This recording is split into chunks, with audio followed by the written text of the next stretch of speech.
Hi everyone, welcome to my channel and welcome to my review of Tekken Bloodline Season 1. Tekken Bloodline is an anime series that premiered on Netflix this Thursday on August 18th, 2022. The series is based on the Tekken video game franchise by Bandai Namco. The series is about a young Japanese kid named Jin Kazama who lives with his mother Jun Kazama. One night, an ancient, green, huge, evil being named Ogre attacks Jin and his mother. Right before his mom goes to battle the beast, she tells him that if something happens to her to go find his grandfather, Heihachi Mishima.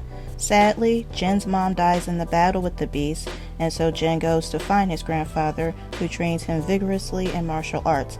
After 4 years, Heihachi announces the third King of Iron Fist tournament to lure out Ogre, so Jin can kill the abomination and avenge his mom. So basically, Season 1 is a retelling of the Tekken 3 video game. So, I'm a fan of the Tekken games. The first game I ever played in the franchise was Tekken 3, which is not only one of the best fighting games of all time, but one of the best video games of all time, period. I played the games a lot growing up, and I've played all of the games except Tekken Tag Tournament 2 and Tekken 7. Though I did not play those two games, Tekken Tag 2 doesn't really matter because that game isn't canon. And Tekken 7, I know the main story with the Mishimas because, well, the internet. So I'm pretty well versed in the lore of Tekken and the characters. That being said, is Tekken Bloodline good? Personally, I loved it, and I thoroughly enjoyed it, but Season 1 does have some big flaws. One of the things I loved is that the story is pretty accurate to the games, specifically Tekken 3. I really appreciated that because all of the other adaptations of the Tekken story I've seen are not very accurate to the story. Jin is obviously the main character of this anime series, and Jin is done very well. We first see Jin in the show as a boy in his mid-teens. We watch him train extremely hard and grow into a man. The show really conveys how much losing his mom has affected him and his drive to avenge his mother's death. Fire and flames is a huge metaphor in this series. After Jin's mom, is killed, Jin wakes up from being knocked unconscious by Ogre and sees his home on fire burning down. This lights a fire in Jin to get revenge, a fire that burns in him throughout Season 1, and fire in his eyes, and of course, on his pants he wears during the tournament, just like in all the games. Besides Jin, the other main characters who are focused on I think were done okay. I especially like the camaraderie the main characters have with one another. As the season progresses, some of the main characters become closer and closer. We get to see more of Jin and Xiaoyu's friendship in this series, and even Jin and Hwoarang develop a friendship over the course of the season, which shocked me because Jin and Hwoarang aren't really friends in the games, but they're definitely rivals. And their rivalry is definitely seen in the anime, but they start to become friends on the show. And it was actually nice to see. You also see that everyone has joined the tournament for a reason, and everyone besides Jin knows that his grandfather is shady.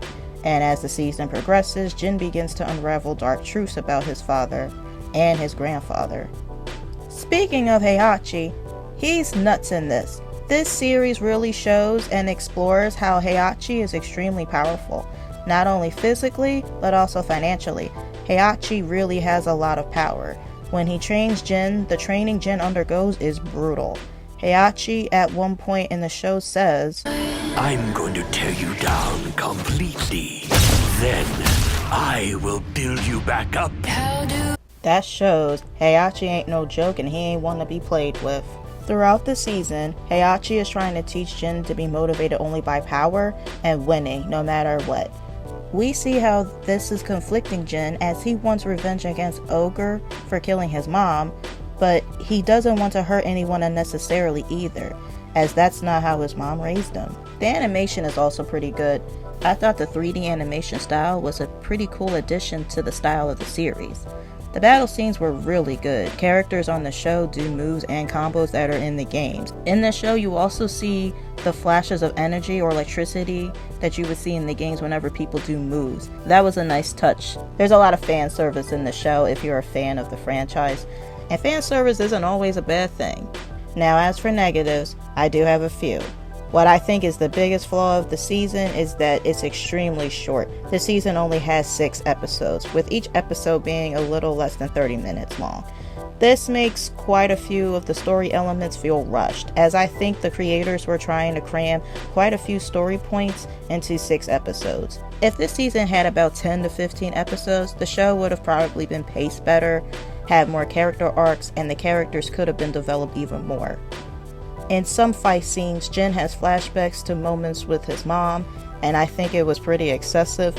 Flashbacks in action or battle scenes really only work when it's done in the very last action scene and used sparingly, and used towards the end of that final fight scene.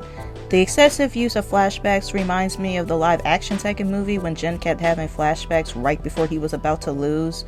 That's kind of how the flashbacks in the series made me feel. It was very excessive and unnecessary. It would have worked if it was just a few times in the final battle of the show, which I won't spoil, but it was way too excessive for me.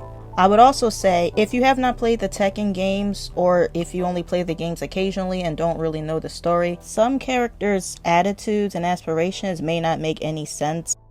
Pretty much the only character that's really fleshed out is Jin.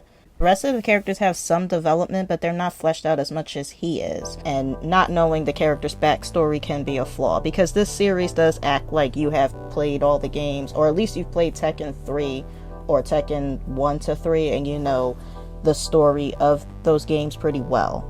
And if you don't, some things might be a little out of left field. Besides a few nitpicks, my last complaint is some questionable choices made in the last 2 episodes. I won't spoil anything, but characters do certain things that really shocked me and made me go, "Are you serious?